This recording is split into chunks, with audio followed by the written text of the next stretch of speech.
Drone প্রযুক্তিতে যেন বিশ্বের বেতাজ বাদশা ইরান। তাদের ড্রোনের দাপটে সৈলাভ রাশিয়া থেকে শুরু করে ভেনিজুয়েলা, কাঁপছে ইসরায়েল থেকে শুরু করে ইউরোপও।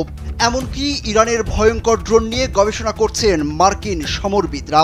এই অবস্থায় যুক্তরাষ্ট্রের নাকের ডগায় অবস্থান নিয়েছে ইরানি ড্রোন।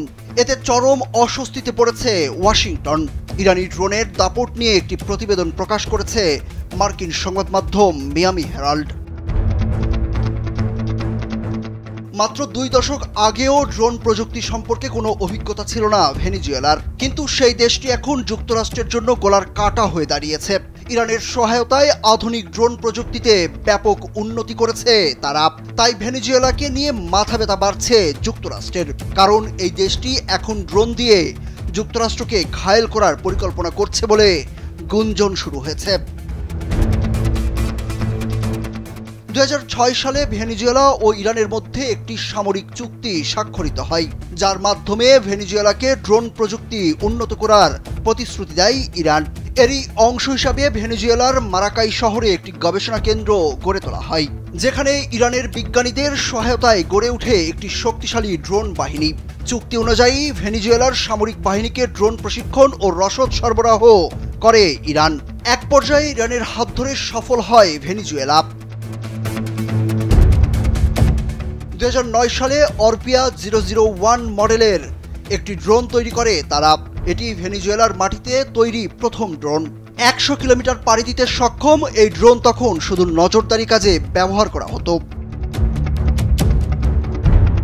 তবে 2012 সালের জুন মাসে ভেনিজুয়েলার সাবেক প্রেসিডেন্ট হুগো চ্যাভেজের এক ঘোষণাতেই নড়ে চড়ে বসে যুক্তরাষ্ট্র।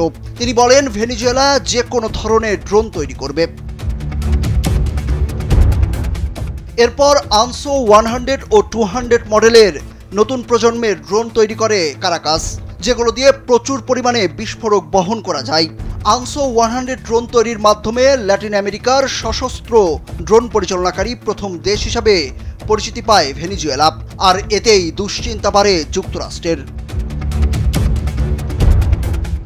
সম্প্রতি ভেনিজুয়েলা ও যুক্তরাষ্ট্রের মধ্যে উত্তেজনা তৈরি হয়েছে। লাতিন ও ক্যারিবীয় অঞ্চলে মার্কিন নৌবহর পাঠানোর জবাবে ব্যাপক সামরিক মহড়ার আয়োজন করেছে ভেনিজুয়েলা। পাশাপাশি মোতায়েন করা হয়েছে যুদ্ধজাহাজ এবং ড্রোন। দেশটির প্রেসিডেন্ট নিকোলাস মাদুরোর অভিযোগ, তাদের সম্পদের নজর যুক্তরাষ্ট্রের, আর তাই সামরিক উত্তেজনা তৈরি করে উপনিবেশ স্থাপন করতে চায় তারা।